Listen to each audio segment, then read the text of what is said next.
suppose, you know, what we were just chatting as a group earlier, what we're really hoping that these webinars do is just give everyone a chance to come together and listen to what other people have done, because no one really feels like the expert in the room at the moment. So it is just about sharing what's worked for us, what the barriers have been, things that we think we've done well, and an opportunity after Reese has shared just to ask any questions you might have or offer some reflections, and hopefully, you know, we can all learn together more. So you'll be relieved that that's enough from me, and I won't mention my terrible roots on my hair again. And I will hand over to Reese, and I'm sure you'll enjoy it. Thanks very much. Thank you. Right, okay. Well, if you think your roots are bad, my hair's worse at the moment, so we'll start with that. Can you all see my screen? Yeah, it's there. Yeah, I can see it. Yeah. So basically, as you said, you know, this isn't perfect, far from it. Okay, this is sort of our approach, and I think it's important that every school has their own journey with this, and I think we definitely have a different journey to everybody else. I think at the beginning, the first ever lockdown, we wasn't prepared, like no school was, and ultimately our approach wasn't very successful within the first couple of months. If I'm honest with you, we tried to put everything online. We didn't know how to deliver online learning appropriately. Most of our pupils didn't have access to any ICT. So when we sort of come back in that sort of 4 weeks before the end of the year, we really sort of reviewed what we were doing, and we've evolved massively throughout COVID, like all of us have, to improve. So ultimately, during the first lockdown, we said we had lots of challenges with people's accessing devices. And we basically surveyed all of our parents. We used Microsoft Forms and Parent Mail to ask them what the challenges were. We also asked the pupils as well through Microsoft Forms to gather sort of an insight. And what we found was it was alarming, really. Lots of them said they didn't have a place to work. You know, some of them would work on the floor of the kitchens and so on. We found in some cases there was children sharing laptops with their neighbours, or a family using one smartphone, a family of 5, which is frightening, really. So one of the best things was Cardiff Council provided us with over 300 Chromebooks. We got them out to our pupils who needed them. So what we did then is we had quite a clear plan then when we come back in for those next 4 weeks. So if I sort of just go into what we did in the first approach then. So we wanted structure, and we found that less is more. In the previous sort of first lockdown, all the staff were set in work whenever they would have had a lesson. They found that our pupils were having like 10 subjects a day, and it was just too much for them, so they ended up doing nothing, and that's obviously not good enough. So we thought, right, let's do far less, let's strip it right back, and a less is more approach for pupil well-being. We moved to asynchronous learning, and we really spent a lot of time training staff in that sort of 2 inset days on how to use Loom effectively.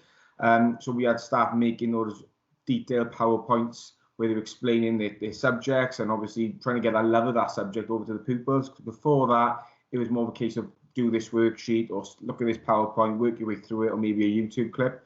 So I think it was really great. The staff flew into it, and they spent a lot of time making these videos on Loom. We also did a lot of research in the EEF, the Education Endowment Federation, and found obviously their approach to online learning really worked for us, and I'll talk about that in a minute. But that's the approach we use to sort of present learning. What we noticed and what we really want to consider moving forward was the cognitive load for pupils. Obviously, we use something called Class Charts, which is a excellent program where you can, for in school, where you can obviously look at people's behaviour within lessons, but also we use it for setting homework. Some people might use Show My Homework. It's very similar in that sort of way. But we found, looking at the types of homework that was set in the first lockdown, it was really variable. English teachers tended to write sort of War and Peace as a set of instructions, and it was a little bit too much. And then some of our other subjects, maybe maths, it was very short and sweet. And it was just a real inconsistent approach. So we said, right, we want to strip it back, make sure there's less is more, as you said, in the instructions we're given, to ensure that pupils had a clear idea of what they have to do for their home learning, particularly with the parents helping them, because they found it difficult as well. We wanted to consider what the home learning environment was. So the type of work we were setting, we said had to be something they could do with just a pen and paper. Prior to that, obviously, we were letting staff be creative, but we found that was becoming more of a challenge than a good thing. We looked at how we can assess this work. And obviously, the big thing for us is, and as I'll go on, is excellent teaching and learning still applies online, whether we're in the classroom or not. We still have to apply those things that we would do on a day-to-day basis. And I think the big thing I always try and push with our pupils and our parents is it's got to be simple. If it's simple, they can do it. So what we did when we come in that first 4 weeks is we used class charts, as I said, and they've got a homework feature. And what was great about it is people were able to submit their work via class charts as well. So it meant that there was only one platform the kids were accessing their work and sending the work back to. Before that, there was that sort of blend of teams. There was that blend of some using emails, some trying to use Google. We just want to simplify and make sure that everyone had the same platform, everyone used class charts. The parents also have a class charts account, so they can actually see the homework as well. There's a homework timetable built into it. So it was a very, very simple way for everyone to know what we had to do. And it also meant that staff could give their feedback via class charts as well. So you put a 2-week timetable in place with just 2 to 3 subjects a day, depends on the year group. So 7 and 8 sort of had 2 subjects, and because we do a 3-year GCSE, 9, 10, 11 were having 3 subjects a day. Because we realised it was less is more approach, and we thought in reality if pupils are doing 3 subjects a day at home, that'd be fantastic. And it really did make an impact in that first sort of 4 weeks. And when we come back in September, we continued that approach. We just stripped it down to maybe 1 hour a day for all subjects, for all year groups, just so we knew that if kids did go off and year groups went off, we had that backup plan because it was now part of our regular day routine. So with regards to planning these home learning lessons, particularly in the first lockdown, we looked at the EF, as I said, and we talked about consistency, and we thought, and what the parental survey said was modelling and teacher explanation was really missing from our first set of lessons, and that's obvious because we couldn't actually interact with the kids, and the staff found it difficult as well because the kids who was doing some work, and I'll be honest, it was very little in the first lockdown, it wasn't great, and it's because obviously something we were doing in terms of the way we were explaining it wasn't good enough. So we wanted to make sure that there was that element to it, and that's why we put in those Loom recordings. We have something in Immaculate High School called the Super 6 Features and Excellent Lessons. So they are basically the 6 things we think all lessons should have to be excellent, and we do that every single day, essentially our mantra. And we said, well, we can apply that to home learning, and we spent a lot of time with staff in those sort of 2 inset days looking how that would work. And we also looked at something called standard tasks, we'll talk about in a minute, which would simplify and reduce the cognitive load for pupils. So just to give you an idea what those Super 6 things were, these are our Super 6 for everyday lessons. So we expect all lessons to be differentiated, we question those learners, we model, we give feedback, we give clear progress, and obviously we explain clearly. Now, that's embedded in our sort of curriculum and in the school for the last 3 or 4 years. We're just saying to staff that what we currently do in a lesson can be transferred. We really want the staff to think about how they did that when they were planning. And obviously the main thing is they feed into each other. So if you model really well, you can differentiate and question at the same time and give feedback to students. So that's a natural part of our planning in Immaculate High School. It was just that challenge of getting to move over into home learning. And one way we did it is we've got a teacher toolkit. We've got different strategies. We actually went and looked what strategies would suit online learning. So things like chunking out tasks, something called layers of learning, which is giving sort of traffic light tasks for differentiation with explanation. We looked at the video things we've been doing. And all these are things you would have done in a normal situation, in a normal day-to-day classroom. So a lot of these could transfer over, and we made that quite clear to staff. So staff started to plan then with those sort of ideas, those strategies at hand. So I did mention standard tasks. If you didn't know what they were, okay, something it's in the EEF guide. It's really, really good. It just outlines that if students just do the same task in all subjects, it reduces that stress element they get. Okay, so like I said in the first lockdown, like our history teachers, they're really creative. They would come up with these fantastic projects for people to do, where they were like, you ask them to look at making time capsules and so on, but it was just too difficult for them. And it was in stress and trying to understand what the task actually was asking them to do. Whereas if it was something simple, like just write a paragraph, make some bullet points, do a spider diagram, a kind of reading comprehension. They're standard tasks that if everyone does them, the kids don't have to worry about what the task is asking them. They can actually worry about the learning element there, and that's what we try to push through. In terms of planning it, this is the big thing we took out from the EF, is the activate, explain, practice, reflect, review element. So they recommend you should set out and structure your learning like this. So the activate element is like a starter for the pupils. So it could be a question, it could be watch a video. The explain bit was the key big change for us because that was those Loom recordings of our teachers modeling and explaining their subject. The practice then was the clear task they had to do. The reflection bit was how they would self-assess it. And a lot of time that could be even just uploading their work to class charts. And the review part was to try and address what for us to try and address how much learning they lost. And that was like retrieval practice exercises. So every department and every subject now set work in this process. This was communicated to parents and pupils through letters, through videos, through sort of online parents' evenings. And that meant that everyone knew the same approach. So from the first lockdown, we had no consistency. Now we have consistency. This is straight off the EEF website, but it gives you an example of what that means, okay? And I can go into that more detail if people got questions about it. But it is, as I said, quite simple. That activate is the idea of just like a starter activity. The explain, that was the most important thing for us, those recorded videos of students watch and listen. The practice bit was the clear tasks they had to do. Reflect is them sort of self-regulating and assessing their work. And reviewing it then obviously is sort of, we use challenge grids for that to sort of retrieval practice. And here's an example of class charts that a maths lesson has. As you can see, lots of links there to the resources they would need. Very simple, very clear to make sure everyone understood what it was. And we even modelled it to the staff when we did through class charts to say this is what we expect it to look like. Make it very clear, right activate, right explain, right practice. You know, traffic light maybe your worksheets if you've got differentiation in that way. Make sure it's very, very explicit to the pupils. So as a teacher, this was really valuable because when they actually did the work, they could upload the work and we could actually see then who's done the work and mark it far more effectively than before. We were having to scan through emails if some people sent emails, or some people think putting them on Teams, or they were sharing things with the OneDrive. It was a real mess. Now though, we could see it because what happens is if people did their work, a little page would turn up there to say they've submitted something, and I would show you if they've even looked at it. So we could see the kids who were not actually taking part in home learning at all. What was great about that, obviously, we can say they were submitted, because the parents have an account, they could track then what their children were doing also.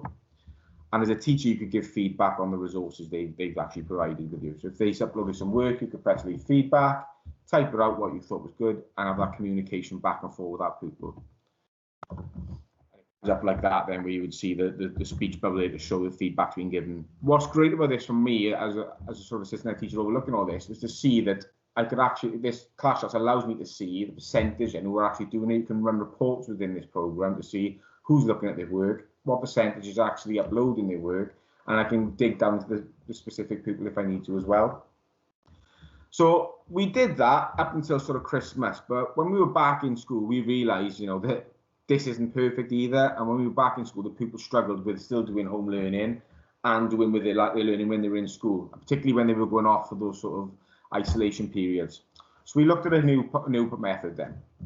So from September, December, we did try doing one lesson a week with one piece of homework, but we did start the trial video conferencing, these live lessons that we're all sort of doing now. We tried to look at how that would work. And it was unanimously the best thing we did, because after doing it, we said we had less than 50% of asynchronous learning with GCSE classes. We did the trial with GCSE classes of live lessons, and 58% within all geography lessons turned up, and most of them, as I said, they were free school meal pupils. PE had even a higher percentage, and science, being a core subject, had even a higher percentage of pupils turning up to lessons. But all the pupils thought it was excellent that they were having live lessons, so we thought it was a no-brainer. When we come back after Christmas, because we knew things were going to be different, we went towards live lessons. So we come back in those first 2 days, and we had a sort of intense sort of training with staff on how to use Teams effectively, how to carry out live lessons, and we come up with a new approach to blended learning. So what we've got now is we've got a timetable where we've decided that there's 2 to 3 lessons per day for each year group. Obviously, GCSE have more. This is like an example of one at the moment. This is year 11. So we looked at the times as well, because we know that our pupils are not great getting out of bed in the morning. Our parental survey said they don't get out of bed. That's half the problem. Parents are struggling to get them out of bed. So we thought we went for a 10:30 start. So they're in the middle of the day to make sure it works. We have phone time as well then, once or twice a week to check in. And obviously we structured it like this. So as you can see there, for example, on a Monday, Year 11 would have option A, so that all the option A lessons go at the same time. We are double staffing each lesson for safeguarding reasons, and obviously for administrative reasons. We find the staff were more comfortable to have someone with them, because obviously it was a big change to ask them going from no live lessons to live lessons. For the core subjects, we've we're teaching core, obviously, a year group at a time. To do that, then obviously we've got we're breaking them into 3 classes. So in English, for example, there's a top 2, middle 2, bottom 2, and 2 members of staff then working in each one of those classes. For RE and Welsh, we're a bit different. We haven't got enough staff to do that, so we split into 3. So we have 3 classes at a time. All lessons are recorded, so therefore if people can't access them live, they can watch them at a later date. And that also protects staff then if anything was to happen. And obviously, touch wood, they've had no issues so far, which is fantastic. The live lesson plan, as I said, year 7 to 11 have 2 to 3 live lessons a day. All live lessons are on Teams and recorded. We still use class charts. Class charts are still the main way they get to those lessons. So they still log in the class charts every morning. They see what is in their homework timetable. They see what lessons they've got that day, and they click and go to Teams via that. And like I said, the parents can access that as well, so that's really, really valuable for us. So the approach didn't really change in terms of we still wanted to keep that activate to reflect approach because it was really easy, it was consistent, and it was simple for staff to use. What we did say is that all lessons should start with an informal catch-up to try and, dissolve the screen, as Doug Lamothe says, to try and build those relationships, because we do pride ourselves in relationships in Immaculate High School, and I think that was missing, obviously, during these live lessons. We've made a big thing about having a bit of an informal catch-up and so on with the pupils. As I said, we've said the Activate can be done live with pupil participation. It could be that we start using Microsoft Forms for that. It could be they watch a little bit of a video. The Explain bit, and what we've sort of said there is that we give staff the opportunity at the beginning. They could do pre-recorded videos in the live element and press play via Teams, or it could be an uninterrupted teacher explanation. We want the staff to feel comfortable with live lessons at the start. We've now found that nobody does pre-recorded now. They're all very confident in what they do, and they're all very much on the screen explaining at that point. And when it comes to the practice part, then obviously what happens is the teachers go off screen, the pupils work while they're live, okay, and they obviously they come on if there's any support needed, and they use the chat feature. When it comes to reflecting, we still ask kids to upload their work to class charts. We have moved towards assignments now, so Teams is being used that way. And obviously with the retrieval practice, that's become an optional element to staff, because these lessons are around about 45 to an hour, depending on how well they're going. We've asked staff to think what's best for their subjects in terms of planning for that.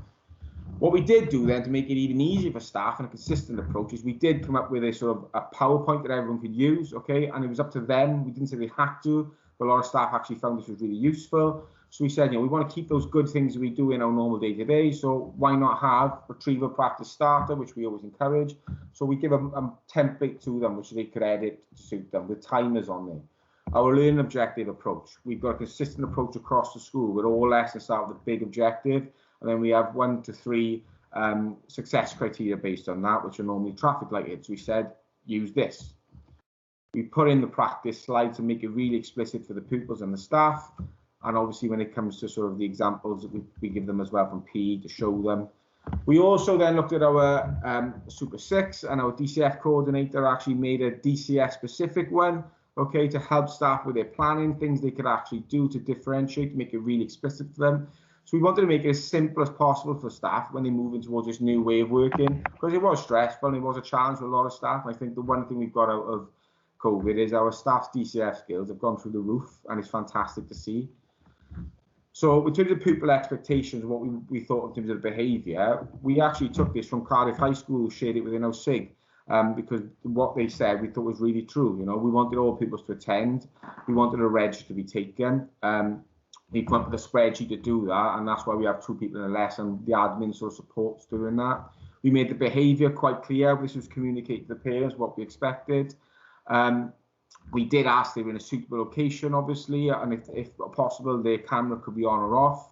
Originally, we did ask them to put the camera on so we could see they were there, but we've decided that's not needed now. So most people join without the camera because I think they feel more appropriate for them. And once attendance has been recorded, your teacher then goes on and does the lesson. So that's essentially our approach. So have we got any questions? I've talked a lot there, so... Yeah, is there any questions or? That was really fab to hear, Reece. I think what jumped out for me that I particularly like is you've got your Super 6 and you've looked really carefully at how you then apply that in the blend